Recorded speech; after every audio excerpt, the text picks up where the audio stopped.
Hi, welcome to 4 Minutes with Bill. In this episode, I'm going to be talking about a beginner's guide to food prep. And it's also going to be good for you food prep veterans for maybe weeks that you don't have enough time to do your normal routine. First of all, why do people prepare their food in advance? And it's simply to just make sure that you have good food choices throughout the week. What happens if you don't have good food on hand is that's when it's real easy to go and grab something that's not so healthy for you. Staci and I spend 3+ hours every weekend preparing meals for the week. And, the way we do it, we prepare several different protein sources and a lot of different sides, and we package them separately. And then through the week, we build our meals based on what we want to eat. You'll see some people on the internet, they'll post pictures of, all 21 meals that they've done for the week, and they've portioned everything out. And I'll tell you what, that's a lot of work. And if you haven't done that before, I don't suggest that you try to go and create or prepare all your meals or that much food. It's just very, very hard to sustain that jumping right in. So an idea that I have for you is just start with protein sources.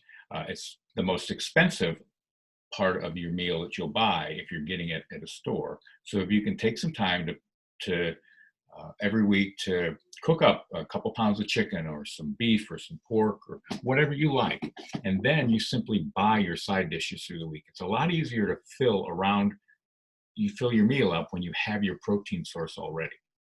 And what I did is I went to Whole Foods yesterday and I got a container. And here's an example what you can do. I'm going to share a picture of this.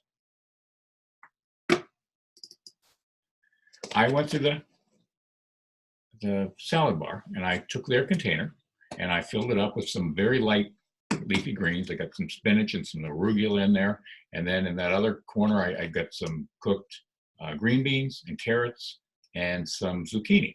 And there's a little container on the left side there that is available so that when I bring it home, I can then take it out in the morning and I can take a cup, 3 or 4 ounces or 5 ounces of chicken or beef or whatever I prepared, fill it in there, and I'm on my way. This package can cost me about $4. If you're not careful and you start picking some of the heavier things that they have on the salad bar, you can run up a pretty good tab. But if you're careful, you can do this fairly inexpensively. Let's say that you can't cook and you're not ready to cook those protein sources. You can go and buy previously cooked things. I've got a couple things for you at Costco. They've got fully cooked chicken sausage. I use this for breakfast. We'll cook eggs up, and I'll just take a few of these out and pop them in my container in the morning. They're not as good as food I could cook at home, but these are minimally processed, a little bit high in sodium, but they're pretty healthy. The ingredient list is pretty clean. They also have some grilled chicken strips. Again, it's slightly processed. There's a little bit of sodium in them, but they're not the tastiest piece of the chicken in the world, but it'll get you there. They also have different chicken sausages. There's a host of different things that you can get.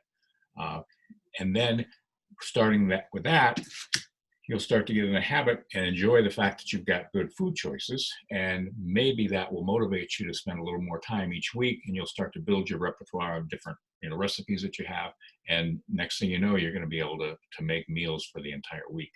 I've included a couple links here and it should be down below. I have a video on a Bill and Staci's Paleo Kitchen episode that I made a few years ago that shows you how quickly I can pack a breakfast and a lunch in the morning. It takes me about 2 or 3 minutes and I'm out the door. And so if you're not sure that preparing food in advance is going to save you any time, just give that a watch. It's only a few minutes long and it might open your eyes up to how valuable it can be. And I also have a copy of a PDF of let me find it here, an example of a week's worth of meal planning. And it'll show how much food we make, just to give you a little bit of an outline of what you can build towards. So hopefully this will help you. Again, if you can prepare those meals in advance, you're going to have a whole lot easier time making good food choices throughout the week.